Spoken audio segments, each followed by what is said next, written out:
This is 3-Minute Vegan. Today we're making spicy sesame noodles. We're going to need sesame oil, soy sauce, rice vinegar, tahini, creamy peanut butter, ginger, some garlic, gochujang paste, sugar, and cayenne pepper. Place all these ingredients into our blender, just like that. Pour it in, plop it in, sprinkle it in. Chop up the ginger or grate the ginger, add it to the blender with some garlic cloves. Bloop, bloop, bloop. We're going to blend all the ingredients on medium speed for about 45 seconds until homogeneous.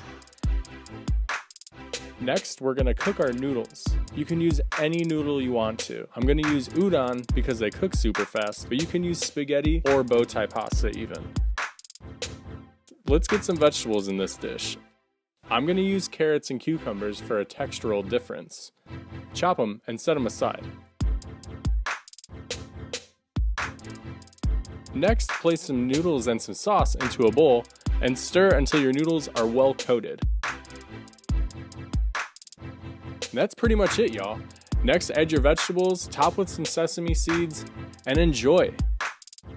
For a list of the ingredients, look in the comments below. And thank you so much for viewing.